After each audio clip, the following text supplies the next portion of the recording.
Hello and welcome to this edition of World at War. My name is Mohammed Saleh. 7 US warships, along with 1 nuclear-powered fast attack submarine, are being moved to the South Caribbean, along with more than 4,500 sailors and American Marines. The United States has not indicated publicly as to what exactly this American military mobilization is for, but the Trump administration has said that it can now use the US military to go after the drug cartels and criminal groups, and has directed the Pentagon to prepare options. Earlier this month, the United States had doubled the bounty on the Venezuelan president Nicolas Maduro to $50 million, accusing the Venezuelan president of being one of the biggest narco traffickers in the world. The American President Donald Trump has said that combating drug cartels is a central goal of his administration this time round. But the Venezuelan President Nicolas Maduro has denounced this American mobilization, slamming the mobilization as an act of an imperial power. Maduro has said that no empire will be able to touch the sacred soil of Venezuela. But what really is the United States up to? Is this military mobilization meant to crack down on drug trafficking, as the Trump administration claims, or is the Maduro government in Caracas the real target of this American military buildup in South Caribbean? Our next report gets you more details. Maduro's reign of terror continues. He is one of the largest narco traffickers in the world. On the 29th of August, an American warship docked at the Panama Canal. Armed to the teeth, this menacing American warship has been brought to the southern Caribbean with a purpose. In total, there will be 7 US warships along with 1 nuclear-powered fast attack submarine that are already either in the region or are expected to be there pretty soon. And along with this, an estimated 4,500 sailors and Marines will also be stationed in the region. But the purpose of these warships and these many American Marines in the region is not clear. On the face of it, the stated American agenda is a crackdown on illicit drug trafficking. But in Caracas, this American mobilization has sparked some serious concerns about America's real intentions. Nuestra diplomacia no es la diplomacia de las cañoneras. Our diplomacy is not gunboat diplomacy of threats, because the world cannot be the world of 100 years ago again. The gunboat diplomacy. I have so many cannons, so many ships, and I put them in front of you and you surrender or do what I feel like making you do. No, that's over. It is over. Our diplomacy is the diplomacy of dignity, the Bolivarian diplomacy of peace. Our diplomacy comes from Bolivar, from Chavez. It is a high-level, refined and admired diplomacy. Fina, admirada. What has also made Caracas very wary of the American intentions is that on the 8th of August, the United States doubled the bounty on the Venezuelan president's head from $25 million to $50 million. Under international law, one sovereign nation placing a bounty on the leader of another sovereign nation is deemed to be a serious violation of several norms, such as sovereign equality of nations and non-interference in each other's internal affairs. A bounty of $15 million was first put on Nicolas Maduro in 2020, when the US prosecutors had charged Maduro for drug trafficking. In January 2025, the bounty was increased to $25 million, before it was doubled to $50 million in August this year. Today, the Department of Justice and State Department are announcing a historic $50 million reward for information leading to the arrest of Nicolas Maduro. Maduro uses foreign terrorist organizations like TDA, Sinaloa, and Cartel of the Suns to bring deadly drugs and violence into our country. To date, the DEA has seized 30 tons of cocaine linked to Maduro and his associates, with nearly 7 tons linked to Maduro himself, which represents a primary source of income for the deadly cartels based in Venezuela and Mexico. Cocaine is often laced with fentanyl, resulting in the loss and destruction of countless American lives. Venezuela's Defense Minister Vladimir Padrino Lopez has slammed the United States. Condemning the American bounty on Nicolas Maduro, as a desperate Hollywood-style act of interference. Estas fantasiosas These fanciful, illegal and desperate offers in the best style of a Hollywood Western represent yet another act of internal interference in the nation that flagrantly violates international law and the principles of self-determination of people. flagrantemente el derecho internacional, esos mismos inmorales Those same immoral people are trying to say here that our commander-in-chief is a drug trafficker, that the Minister of Defense is a drug trafficker. It is disrespectful to the people of Venezuela. Eso es una falta de respeto al pueblo de Venezuela. Experts have pointed out that the American naval buildup in South Caribbean will not disrupt the narco-trafficking into the United States.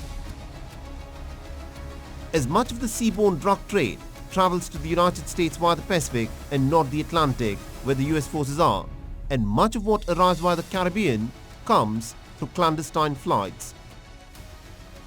Venezuelan officials believe that their government is the real target. Nicolas Maduro has now vowed to deploy as many as 4.5 million trained military men across the country to ensure that there is no trouble that is sparked internally. Maduro has regularly accused the opposition and foreigners of conspiring with US entities such as the CIA to topple his government in Venezuela. Simultaneously, the Venezuela-Colombia border has also come alive. Colombian President Gustavo Petro has deployed over 25,000 troops to strengthen security in the Catatumbo region along the border between the two nations, while Venezuela has announced that it will deploy about 15,000 soldiers on its side of the border. For now though, an uneasy calm prevails in Caracas.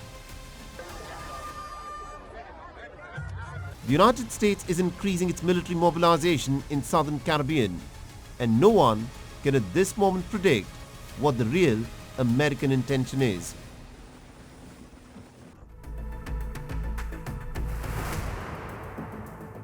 On the 28th of August, the Al-Qaeda-linked jihadist group Jamaat Nusrat al-Islam wal-Muslimin, or JNIM, that is active in West Africa's Sahel region, claimed to have taken over the strategic town of Farabougou in central Mali. The siege of Farabougou, a symbolic development claimed on JNIM's propaganda platform Al-Zalaqa, comes nearly a week after the jihadists seized the town's military camp. Following the jihadist attack on the camp, one of the largest in the region, the army was forced to withdraw.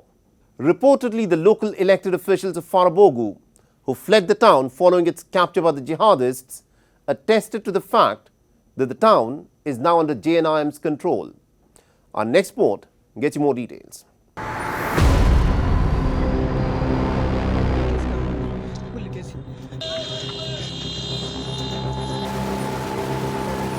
The impoverished West African nation of Mali has been wrestling with insecurity since 2012. Al-Qaeda and Islamic State-linked groups, as well as self-declared defense forces and bandits, have wrecked Mali for more than a decade, accusing the government of failing to not do enough to quell the insurgency. The military had seized power following two coups in August 2020 and May 2021. But repeated jihadist attacks in the embattled nation has put question marks on the military's ability to rein in insurgents. The security situation remains precarious, and attacks from extremist groups linked with Al-Qaeda have intensified in recent months. The town of Farabougou, which fell to jihadists, is some 400 kilometers north of the capital Bamako and is of strategic significance given its central position in the Ségou region. It boasted of one of the largest military camps in the region, but following last week's capture of the camp by jihadists, the military has not intervened locally since then, and it was only a matter of time before the strategic town fell to the jihadists. Considering the flow of information is usually restricted under the ruling junta, the precise scale of the capture, targets, means used, and human toll is unclear. Given the absence of army, some residents of the besieged town were reportedly in favor of returning home, despite the prospect of living under jihadist rule. Once back, the returnees will have to pay a tax to the JNIM and accept its rules. notably a ban on secular music as well as on cigarettes and alcohol. Women will not be allowed to venture out of their homes without covering their heads. It is to be noted that under the leadership of Junta leader General Assimi Goïta, Mali broke a long-standing alliance with European partners and former colonial power France, and brought in Russia's Wagner group to help fight the jihadists. But there is no sign of the insurgency ending. Instead, Assimi Goïta consolidated his own power by granting himself an additional 5 years in power in June this year. Despite the junta's earlier promises of a return to civilian rule by March 2024. The move comes on the heels of the military's dissolution of political parties in May. On 14th of August, Mali's security minister announced that the military had arrested a group of military personnel and civilians, including 2 Malian generals and a suspected French agent, accused of attempting to destabilize the country. The transitional government informs the national public of the arrest of a small group of marginal elements from the Malian armed and security forces for criminal offences aimed at destabilizing the institutions of the republic. This comes at a time when the Malian nation, united in all its components, is mobilized to consolidate our regained sovereignty and eradicate the obscurantist terrorist forces of the Confederation of Sahel States. These military personnel and civilians had no other ambitions than to seek, with the help of foreign states, to disrupt the momentum of Mali's rebuilding. Providing few details about the alleged coup and its plotters, the security minister had assured the audience that a full investigation was underway and the situation was under control. Grâce au professionnalisme et à la vigilance des services spécialisés. Thanks to the professionalism and vigilance of the specialized services, the conspiracy was thwarted, followed by the arrest of the actors on August 1, 2025. Among those apprehended was a French national named Vizilier Yan, acting on behalf of the French intelligence service, who mobilized political leaders, civil society actors and military personnel, including Brigadier Generals Abbas Dembele and Nema Sagara. Abbas Dembele and Nema Sagara. The repeated attacks by the jihadists have dented the strongman image of junta leader Assimi Goïta, who rather embarrassingly had claimed that his army had considerably weakened armed terrorist groups. At a time when the Malian military has pledged to regain control of the entire country, the capture of a strategic town like Farabougou has put a big question mark on such boasts.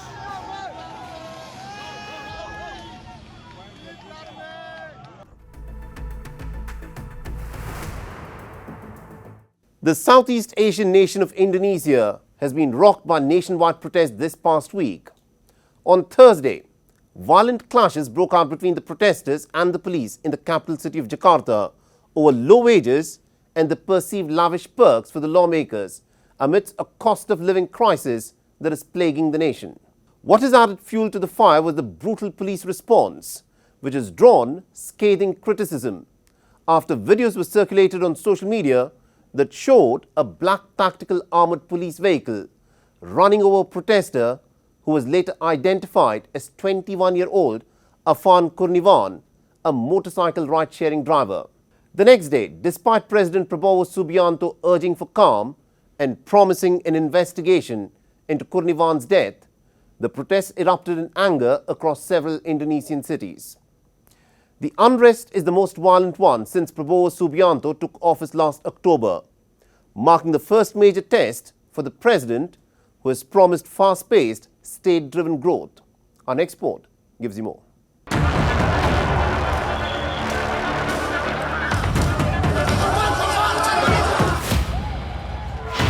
The Republic of Indonesia was already in the throes of a massive unrest, of a lack of jobs, low wages, high taxes and rising living costs, when a callous, cruel, negligent act brought the largest economy in Southeast Asia to a standstill. On Thursday, hundreds had rallied near the Indonesian parliament in Jakarta over issues including hefty pay for lawmakers whose monthly housing allowance of 50 million rupiah, equivalent to $3,000 is nearly 10 times the minimum wage in the capital city. Demanding better pay, the labor groups urged the government to take action against the recent mass layoffs of workers. 21-year-old Afan Kurniawan, a motorcycle ride-sharing driver, was not involved in the protests, but was caught unawares as police sought to disperse demonstrators and was hit and killed at the site of violent clashes near Parliament.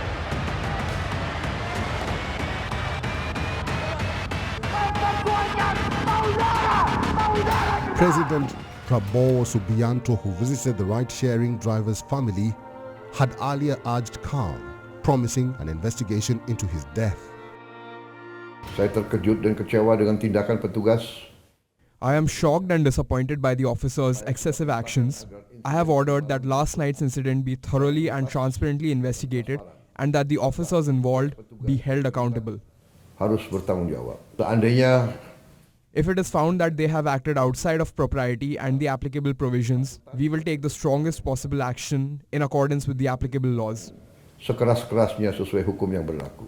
Dalam situasi seperti ini, in this kind of situation, I urge the public to remain calm and to have trust in the government I lead. The government I lead will do its best for the people. We will record and follow up on all public complaints. Semua keluhan-keluhan masyarakat akan kami catat. On Friday, Afan Kurniawan's funeral took place with his former colleagues accompanying him to his final resting place. The same day, 7 members of the Mobile Brigade Corps were found to have violated the police professional code of ethics.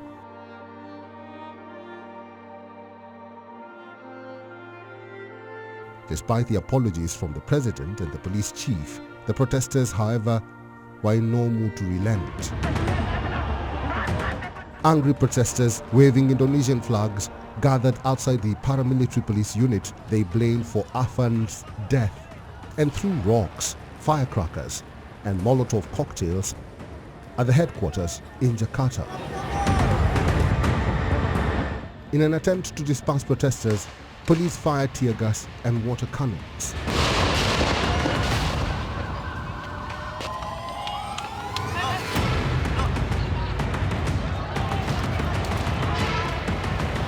Protests also spread to other major cities in Indonesia, including Surabaya in East Java and Medan in North Sumatra province.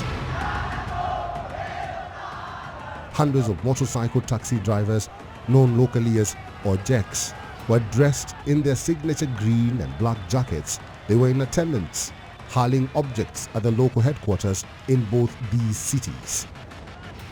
Saya ikut aksi di sini karena sangat prihatin. I joined the protest because I'm very concerned about the death of my fellow driver, the late Afan. It's so sad. His death is very tragic. Menyedihkan bagi saya, meninggalnya sangat tragis. Aksi demo kita ini menunjukkan bahwa kita menuntut. We demand justice for Afan. Those responsible for running him over must be tried fairly and dismissed from their institution. Adil-adilnya dan dipecat dari institusi.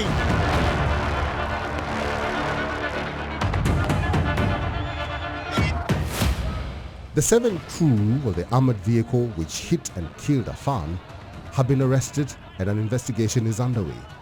But the unrest, the most violent since President Prabowo Subianto assumed office last October, has not dwindled and is being viewed as a key test for the embattled president, some of whose policies have proved massively unpopular.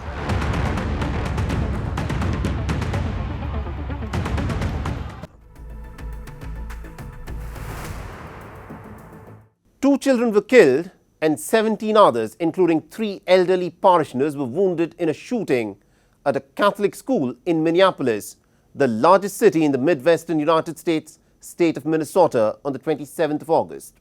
The heavily armed attacker, who committed suicide in the parking lot following the gruesome shooting, was later identified by the police as 23-year-old transgender Robin Westman.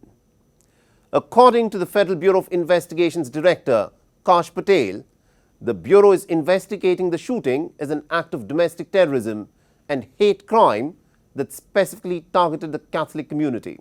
The Minneapolis mass shooting is the latest in a long line of deadly school shootings in the United States, where despite 57% of the Americans being in favor of stricter gun laws, policy paralysis regarding efforts to tighten the gun control has endured for years and years. Our next report explores the gun violence endemic that America is afflicted with.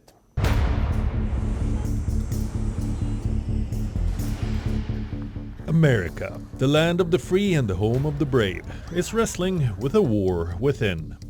With at least 287 mass shootings recorded this year, on Wednesday morning it was once again left stunned, paranoid, baffled, and grieving by yet another mass shooting.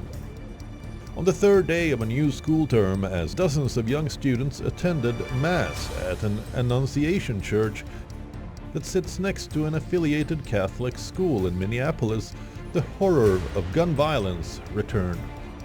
A heavily armed shooter, who according to the US media outlets had attended the school, fired through the windows at students sitting in pews and entering the church, killing 2 young students on the spot, besides injuring 17 others. So I was just at church and I heard something like really loud, like I thought it was fireworks in the church, and then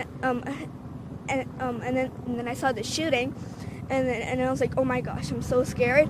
And so a teacher led me downstairs to like the preschool classroom, and so I went there, and me and my friend Cece were just praying, and then we went outside. We were just like waiting there, and then we went to somebody's house to be safe, and then we went to the F-45 thing, and then I saw my mom, and I was just like so happy, I was really glad that she was like with me. Reportedly, the attacker, later identified by police as 23-year-old Robin Westman, was born a male but identified as a female and had illegally changed his name to Robin Westman from Robert Westman in 2020. Robin Westman, who died of a self-inflicted gunshot in the parking lot, had recently purchased 3 firearms, namely a rifle, a shotgun, and a pistol legally. Police also found a smoke bomb at the scene of the dastardly attack. At this point, we know we have a total of 19 victims from this tragedy. 2 were young children, ages 8 and 10, that were sitting in the pews at Mass when they were shot and killed. They were pronounced deceased on the scene. There were another 14 children between the ages of 6 and 15 that were injured by gunfire. There were also 3 adults in their 80s that were parishioners here attending Mass that were also shot in this incident. The coward that shot these victims took his own life in the rear of the church. That coward has been identified as 23-year-old Robin Westman. No prior criminal history. As to the weapons used to perpetrate this horrific attack, there was a rifle, a shotgun, and a pistol. All 3 had been lawfully purchased by the shooter. The police is yet to ascertain the motive behind the horrific attack. Condemning the attack and expressing grief, the US President Donald Trump directed US flags at the White House to be flown at half-mast as a show of respect to the victims. On Wednesday evening, more than 600 people grappling with the shock and awe attended a vigil mourning the victims. Unfortunately, guns have been woven into the very fabric of American culture and politics. United States, a gun-obsessed nation of 330 million people, is awash with over 400 million guns. With more guns than inhabitants, the United States has the highest rate of gun deaths of any developed country. Those surveys have established that 57% of Americans are in favor of stricter gun laws. The Republicans, staunch defenders of America's constitutional right to bear arms, have repeatedly, for years, opposed any effort to tighten gun control measures. Consequently, the land of the free is besieged with a palpable sense of insecurity and vulnerability. How many more tragedies will the land of the free and the home of the brave endure before it arrives at the final, definite solution of stricter gun laws?